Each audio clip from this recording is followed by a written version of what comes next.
Hi friends, welcome back on our YouTube channel. This is the next lecture of statistical mechanics, in which today we are going to discuss about grand canonical ensemble. We have already studied about canonical ensemble and microcanonical ensemble. Now grand canonical ensemble.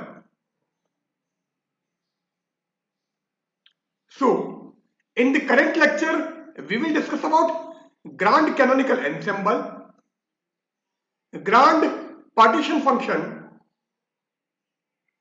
average number of particles in grand canonical ensemble, and the internal energy, heat capacity, entropy, and Helmholtz free energy. All these topics we will discuss in our current lecture. Now, first of all, grand canonical ensemble.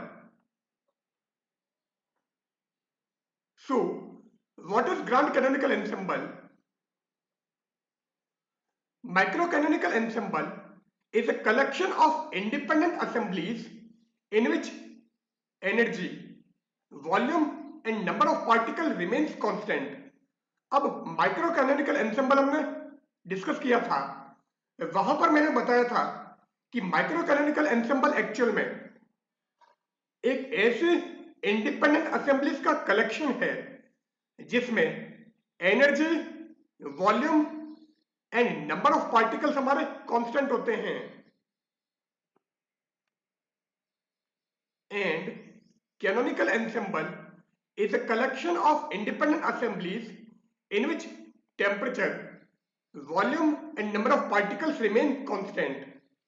अब canonical ensemble की बात करें तो उसमें मैंने बताया था कि ये एक ऐसे इंडिपेंडेंट असेंबलीज का कलेक्शन है जिसमें हमारा टेम्परेचर कांस्टेंट होता है, वॉल्यूम कांस्टेंट होता है एंड नंबर ऑफ पार्टिकल्स हमारे कांस्टेंट होते हैं. So microcanonical ensemble में energy, volume and number of particles remain constant, and canonical ensemble में temperature, volume and number of particles remain constant. It means a microcanonical ensemble tends to canonical ensemble if the condition of E constant is relaxed. So अगर हम energy के constant होने की condition अगर हटा दें तो जो हमारा माइक्रो कैनोनिकल एंसेंबल है वो हमारा कैनोनिकल एंसेंबल में चेंज हो जाएगा, क्योंकि माइक्रो कैनोनिकल एंसेंबल में हमारी एनर्जी कांस्टेंट है जबकि कैनोनिकल एंसेंबल में एनर्जी कांस्टेंट नहीं है. So if we relax the condition of energy is constant then a micro canonical ensemble become a canonical ensemble. So simply आपको E के constant होने की कंडीशन को हटा देनी है तो माइक्रो कैनोनिकल एंसेंबल हमारा जो है वो बेसिकली कैनोनिकल में चेंज हो जाएगा. Therefore, the energy exchange takes place. It means यहां पर हमारी एनर्जी का एक्सचेंज होगा. Actually, in chemical process, the number n varies, and in various problems like radioactive decay, it is very difficult to keep the number of particles constant. अब हम कह रहे हैं कि यहां पर n हमारा कांस्टेंट है और यहां पर भी n कांस्टेंट है, जबकि एक्चुअल में अगर केमिकल प्रोसेस है तो नंबर ऑफ पार्टिकल्स हमारे वेरी करते हैं, ये कांस्टेंट नहीं होते हैं. जैसे कि हम रेडियो एक्टिव डीके की बात करें, सो रेडियो एक्टिव डीके में नंबर ऑफ पार्टिकल्स जैसे जैसे टाइम पास होता जाता है कम होते जाते हैं, डीके होते जाते हैं. So it is very difficult to keep the number of particles constant. So n को कांस्टेंट रखना इजी नहीं है.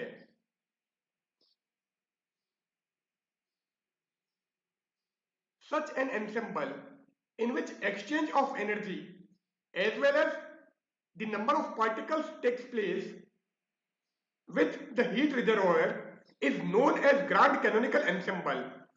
So grand canonical ensemble actual में इस टाइप का एंसेंबल है जिसमें एक्सचेंज ऑफ एनर्जी भी होती है एंड एक्सचेंज ऑफ पार्टिकल्स भी होता है. इसका मतलब यहां पर ना तो एनर्जी हमारी कांस्टेंट होगी और न ही नंबर ऑफ पार्टिकल्स कांस्टेंट होंगे। The grand canonical ensemble is a collection of essentially independent assemblies having the same temperature, same volume and same chemical potential mu. So, grand canonical ensemble actual में collection of essentially independent assemblies है या essentially independent assemblies का collection है जिसमें temperature की value constant होती है, volume हमारा सेम रहता है और साथ में केमिकल पोटेंशियल म्यू की वैल्यू भी हमारी सेम रहती है। Now here we are showing a collection of essentially independent assemblies in which temperature, volume and chemical potential remain constant. It means it is actually grand canonical ensemble. So एक assembly हमारी ये हो गई, एक assembly ये, इसी type से यहां पर नंबर ऑफ असेंबलीज हमारे पास में है। हर असेंबली का टेम्परेचर T है, वॉल्यूम V है एंड केमिकल पोटेंशियल म्यू है। सो इन एसेंशियली इंडिपेंडेंट असेंबलीज का जो कलेक्शन है उसको हम ग्रांड कैनोनिकल एंसेंबल कहेंगे। और यहां पर हमने इस टाइप की वॉल लगाई है कि असेंबलीज के बीच में एनर्जी का एक्सचेंज होगा और साथ में नंबर ऑफ पार्टिकल्स भी एक्सचेंज होंगे। सो न तो यहां पर एनर्जी कांस्टेंट है और न ही यहां पर नंबर ऑफ पार्टिकल्स कांस्टेंट हैं। So it is actually ensemble and these are assemblies. So सारी असेंबली का कलेक्शन मिलाकर हमको एनसेंबल मिलेगा। And these particle walls are rigid, permeable and diathermic wall. So rigid wall है, परमेबल वॉल है and diathermic wall है। इसका मतलब इन वॉल्स के अक्रॉस जो हमारी असेंबलीज हैं उन असेंबलीज में एनर्जी एक्सचेंज होगी एंड साथ में नंबर ऑफ पार्टिकल्स भी हमारे एक्सचेंज होंगे, चेंज होंगे। Thus, grand canonical ensemble correspond to the situation when we know both the average energy and average number of particles in assembly. Otherwise, we don't know the state of the system. So, grand canonical ensemble में हमने कहा है कि energy का exchange होता है and number of particle भी हमारे एक्सचेंज होते हैं। मीन्स न तो E कांस्टेंट है और न ही N कांस्टेंट है। सो यहां पर हमको एवरेज एनर्जी की वैल्यू पता होती है और साथ में एवरेज नंबर ऑफ पार्टिकल्स पता होते हैं। इंडिविजुअल असेंबली की एनर्जी कितनी है या इंडिविजुअल असेंबली में नंबर ऑफ पार्टिकल्स कितने हैं वो हमको पता नहीं है। केवल हमको एवरेज एनर्जी की वैल्यू क्या है and average number of particles क्या है इसका पता होगा। और अगर ये वैल्यू हमको पता नहीं होगी then we don't know the state of the system. तो उस केस में हमको सिस्टम का स्टेट पता नहीं हो सकता है। The density fluctuation in gamma space for grand canonical ensemble is rho which is function of P, Q and N। So gamma space में ग्रांड कैनोनिकल एंसेंबल का डेंसिटी हमने रो लिया है and this rho is a function of momentum, coordinate and number of particles. So here P is momenta, Q is coordinate and N is the number of particles. To find the value of rho, we consider the canonical ensemble for a system with number of particles N, volume V and temperature T। So grand canonical ensemble के लिए हमको gamma space में density function रो की value निकालनी है। तो इस रो की वैल्यू निकालने के लिए हम कैनोनिकल एंसेंबल लेते हैं और ऐसा कैनोनिकल एंसेंबल कंसिडर करेंगे जिसमें नंबर ऑफ पार्टिकल्स हमारे N हो, वॉल्यूम V हो और टेम्परेचर की वैल्यू T हो। We cannot take exactly V equal to constant. So exactly V हमारा constant नहीं होगा तो हम क्या करेंगे? So we focus our attention on a small sub volume V1 of the system. तो हम क्या करते हैं? So हमारा focus एक ऐसे सिस्टम पर रहेगा जिसका सब वॉल्यूम V1 है, because we cannot take exactly V equal to constant, क्योंकि एग्जैक्टली वॉल्यूम कांस्टेंट लेना पॉसिबल नहीं है. Let there are n1 particles in volume V1 and n2 particles in volume V2. So V1 volume में number of particles हमने n1 consider किए हैं and volume V2 में हमने number of particles n2 consider किया है. Also n1 plus n2 equal to n. So अगर यहां से आप n2 की वैल्यू निकालोगे तो वो क्या जाएगा n minus n1. So n2 equal to n minus n1. Similarly, total volume V is the sum of V1 and V2. So V1 plus V2 equal to V. और यहां से अगर आप V2 की वैल्यू निकालोगे so V2 equal to V minus V1. Also, we assume that V2 is very much greater than V1 and N2 is very much greater than N1. So N1 plus N2 equal to N था and N2 की value N1 के comparison में बहुत ज्यादा होगी. इसी तरह से V1 plus V2 equal to V था, but V2 is very much greater than V1. इसका मतलब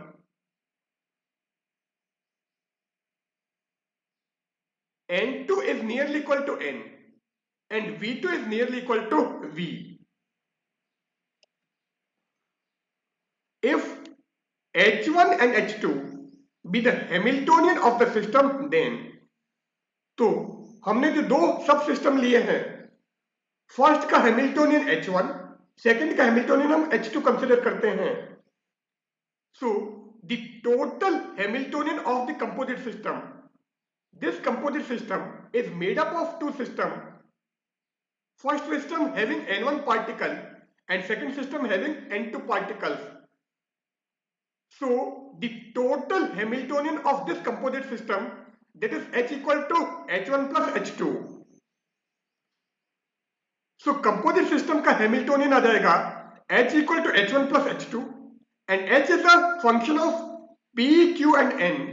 So H1 is a function of P1, Q1, N1 and H2 is a function of P2, Q2, N2. So the total Hamiltonian of the composite system H equal to H1 plus H2. Now the partition function of the total system. So total system का अगर हम partition function लें, so Qn is equal to integration dp dq upon h raised to 3n factorial n e raised to minus beta h. और इसका reason मैंने बताया था कि इस फंक्शन को डायमेंशनलेस बनाने के लिए हम h raised to 3n का यूज करते हैं. But h equal to h1 plus h2, इसका मतलब ये क्या हो जाएगा e raised to minus beta h1 plus h2 और this is equal to e raised to minus beta h1 into e raised to minus beta h2. So दो part में break कर देते हैं.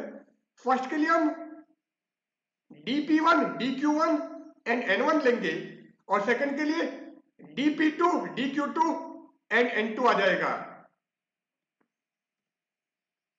सो sigma n1 equal to 0 to n 1 upon h raised to 3 n1 factorial n1 integration dp1 integration dq1 e raised to minus beta h1 into 1 upon h raised to 3 n2 factorial n2 integration dp2 integration dq2 e raised to minus beta h2. so e raised to minus beta h क्या हो गया e raised to minus beta h1 into e raised to minus beta h2 because h equal to h1 plus h2. तो दो part में हमने इसको break कर दिया. फर्स्ट सिस्टम हमारा ये है और सेकंड सिस्टम हमारा ये है. सो क्यू एन की वैल्यू हमको ये मिल जाएगी. We choose the relative probability such that. अब रिलेटिव प्रोबेबिलिटी हम इस तरह से चूज करेंगे कि sigma n1 equal to 0 to n integration dp1 dq1 rho equal to 1. So यहां से अगर हम sigma n1 equal to 0 to n integration dp1 dq1 की वैल्यू निकालें तो ये जो रो है ये 1 के नीचे आ जाएगा। This is equal to 1 upon rho and rho is a function of p1 q1 n1। So आप क्या करोगे, इसकी जगह 1 अपॉन रो लिख देते हैं। So Q N equal to 1 upon rho integration minus beta h1 divided by h raised to 3 n1 factorial n1. So e raised to minus beta h1 upon h raised to 3 n1 factorial n1. अब ये value हमारी as it is. So 1 upon h raised to 3 n2 factorial n2 integration dp2 integration dq2 e raised to minus beta h2। So Q N की value हमको ये मिल गई। Now Q N हमने ये निकाला है। अब अगर आप यहां से रो की वैल्यू निकालोगे तो रो हमारा इधर चला जाएगा और क्यू एन हमारा नीचे आ जाएगा। So rho equal to 1 upon Q N e raised to minus beta h1 upon h raised to 3n1 factorial n1 into 1 upon h raised to 3n2 factorial n2 integration dp2 integration dq2 e raised to minus beta h2। तो हमने इस equation से रो की value निकाली, तुमको ये मिल गया है। Now the partition function of second system means a system which have Hamilton in H2, number of particles N2 and volume V2. So Q N2 is equal to 1 upon H raised to 3 N2 factorial N2 integration dP2 integration dq2 e raised to minus beta h2। इसका मतलब ये जो value है ये हमारी qn2 हो जाएगी। सो इसको आप qn2 रख दो। सो रो की वैल्यू क्या आ जाएगी, qn2 divided by qn into e raised to minus beta h1 divided by h raised to 3n1 factorial n1। So this will be the value of rho। So rho equal to qn2 upon qn e raised to minus beta h1 upon h raised to 3n1 factorial n1 से हमारे रो की value आ जाएगी। But qn equal to e raised to minus beta a। अब qn actual में हमारा e raised to minus beta a है and a is Helmholtz free energy. अब हम क्या करते हैं, qn2 अपॉन qn निकालते हैं। सो अगर qn2 निकालना है तो e raised to minus beta a और इसके लिए n हमारा n2 हो जाएगा, v हमारा v2 हो जाएगा एंड टेम्परेचर हमारा कांस्टेंट है तो ये t रहेगा। सो qn2 की जगह e raised to minus beta a and a is a function of n2 v2 t divided by qn और qn हमारा ये है। सो qn2 upon qn आ जाएगा e raised to minus beta a and here a is a function of n2 v2 t divided by e raised to minus beta a and here a is a function of n v and t। It means qn2 upon qn equal to e raised to minus beta a n2 v2 t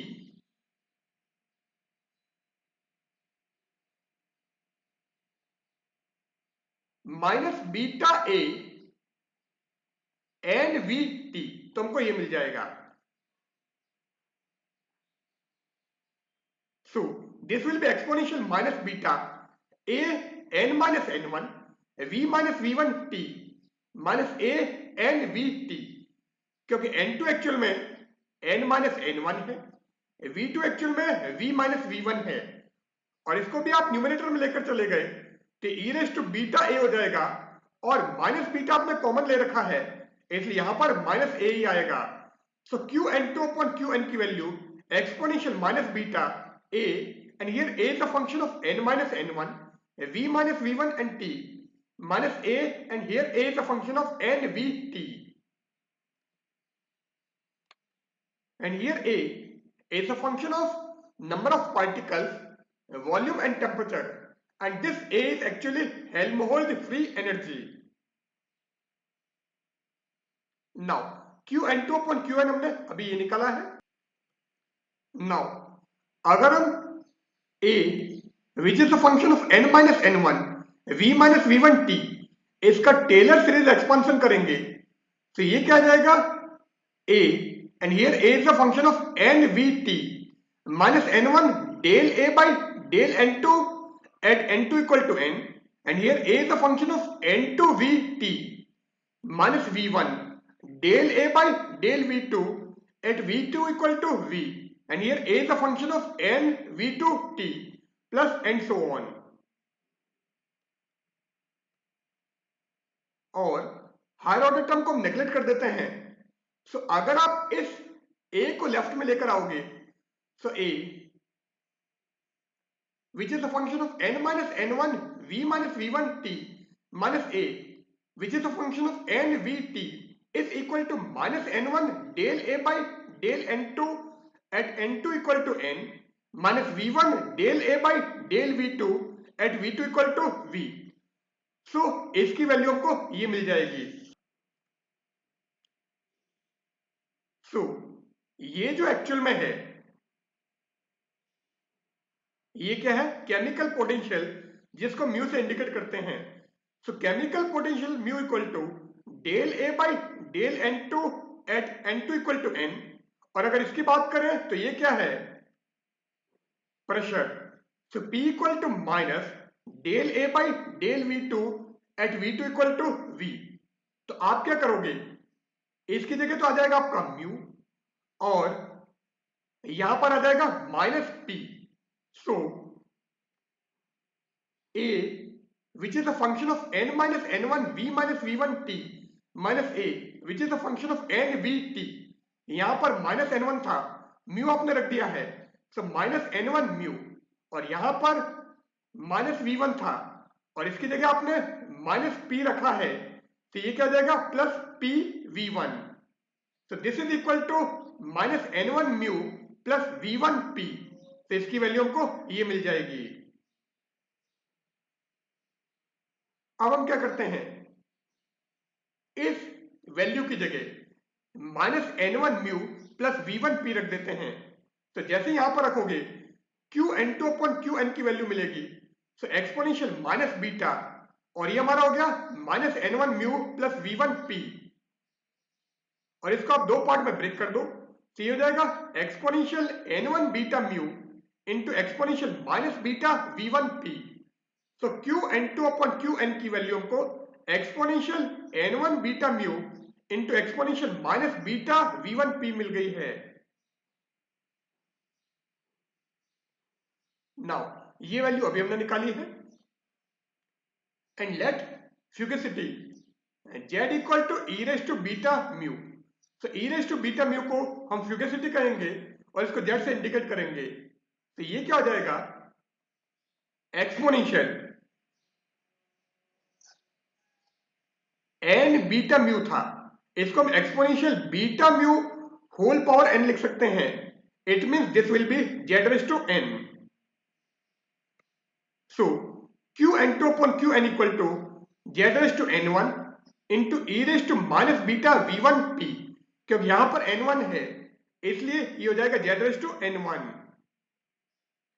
now rho की value हमने ये निकाली थी. अब यहां पर qn2 upon qn की जगह आप ये वैल्यू यहां पर रख सकते हो. So rho equal to z raise to n1 into e raise to minus beta v1 p e raise to minus beta h1 divided by h raise to 3n1 factorial n1. तो हमको ये value मिल जाएगी. So z raise to n1 divided by h raise to 3n1 factorial n1 e raise to minus beta v1 p e raise to minus beta h1. क्योंकि e raise to minus beta h1 as it is है तो हमने यहां पर लिख दिया है. तुमको रो की वैल्यू ये मिल गई. और rho in terms of P Q N, means generalise form हम ले रहे हैं। यहां पर हमने P1 Q1 N1 के टर्म्स में लिया था, अब जनरलाइज फॉर्म लोगे, so rho is equal to z raise to n divided by h raise to 3n factorial n e raise to minus beta pv into e raise to minus beta h। So rho की value हमको ये मिल जाएगी। In the last term, we consider that the system under consideration to become infinite in size or n is lying between 0 and infinitive। अब ये जो हमारी last term आई है, इसमें हमने ये कंसिडर किया है कि system become infinite in size, कि सिस्टम की साइज इनफाइनाइट है, या n की जो वैल्यू है वो हमारे 0 और इन्फिनिटिव के बीच में होगी। For thermodynamic function, we define grand partition function। अब यहां पर हमने ये जो Q लिया था, this Q is actually canonical partition function या partition function। अब grand partition function की बात कर रहे हैं, so for thermodynamic function we define grand partition function। और grand partition function को कैसे डिफाइन करोगे? R which is function of fugacity, volume and temperature। So R is equal to sigma n equal to 0 to infinitive z raised to n qn, and qn is the function of v and t, and this z is fugacity। Now रो हमारा ये था। So अगर हम दोनों तरफ integration करें and sigma n equal to 0 to infinitive लें, so sigma n equal to 0 to infinitive integration rho dp dq is equal to sigma n equal to 0 to infinitive integration e raised to minus beta h divided by h raised to 3n factorial n dp dq z raised to n e raised to minus beta pv। तो हमको ये value मिल जाएगी। But sigma n equal to 0 to infinitive integration e raised to minus beta h upon h raised to 3n factorial n dp dq equal to qn, and qn is the function of v and t। so partition function हमारा ये था। तो आप क्या करोगे, इसकी जगह qn put कर दो। तो जैसे आप यहां पर qn पुट करोगे तो ये क्या हो जाएगा, qn z raised to n e raised to minus beta pv। so ये क्या हो जाएगा, sigma n equal to 0 to infinitive z raise to n q n vt into e raise to minus beta pv। क्योंकि अभी भी यहां पर n available है, इसलिए यहां पर अभी भी हमने सिग्मा लगाया है। सो वैल्यू हमको ये मिल गई। But grand partition function r equal to sigma n equal to 0 to infinitive z raise to n q n vt।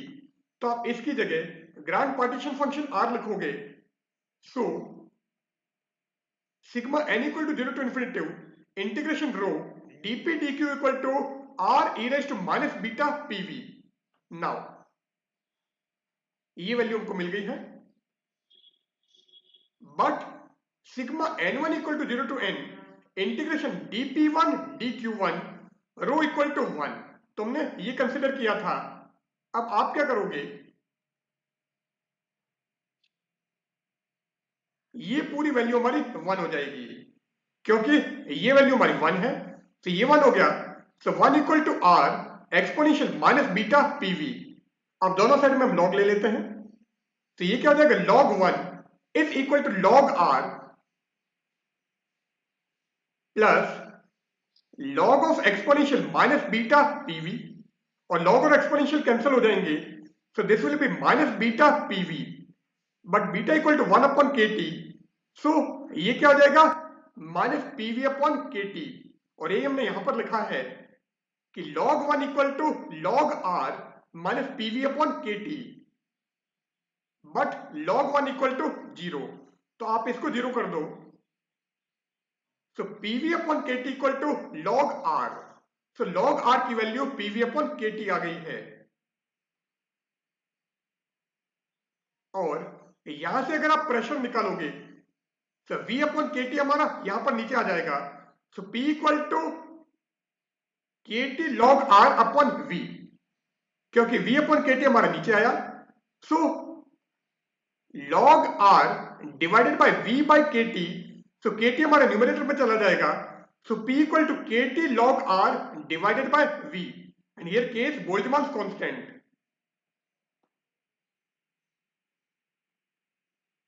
By ensemble average, the average number of particles, अब average number of particles आपको निकालने हैं, तो इसके लिए हम ensemble average काम में लेंगे,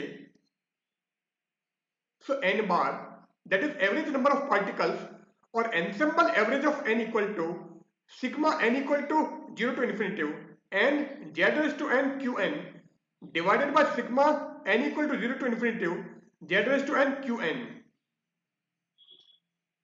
and R equal to sigma N equal to 0 to infinity Z raise to N Q N था, तो ये हमारा आर हो जाएगा, so N bar equal to sigma N equal to 0 to infinity N R upon R, क्योंकि ये भी हमारा आर हो गया, और इसको हम क्या लिख सकते हैं, this is equal to Z del by del Z of log R, so average number of particles that is N bar, और ensemble average of N is equal to Z del by del Z of log are.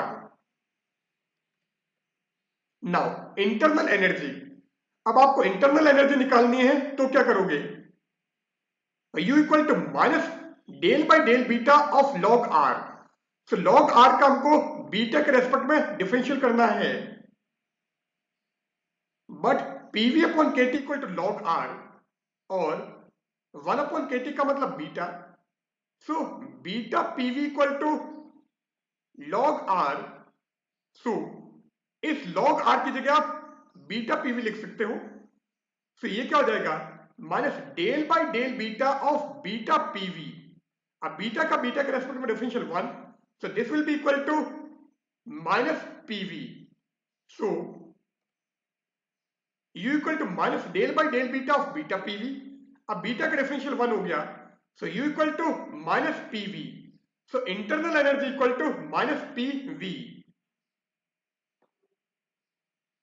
And अगर आपको heat capacity निकालनी है, so CV equal to del U by del T at V, तो U आपके पास में है, इसका अगर आप टेम्परेचर के रेस्पेक्ट में डिफरेंशियल करोगे एट कांस्टेंट वॉल्यूम, तो हमको हीट कैपेसिटी CV की वैल्यू मिल जाएगी, and entropy S equal to integration 0 to T dt into CV by T, अब CV आपको मिल गया है, सब 0 से T लिमिट के बीच में अगर इंटीग्रेशन करेंगे तो आपको एंट्रोपी की वैल्यू मिलेगी, एंड अगर आपके पास में internal energy U and entropy F दोनों की वैल्यू आ गई है, तो Helmholtz free energy A equal to U minus TF, तो इस फॉर्मूले से आप हेल्महोल्ट्ज फ्री एनर्जी A की वैल्यू निकाल सकते हो. So here we end our session. In the current session we have discussed about grand canonical ensemble.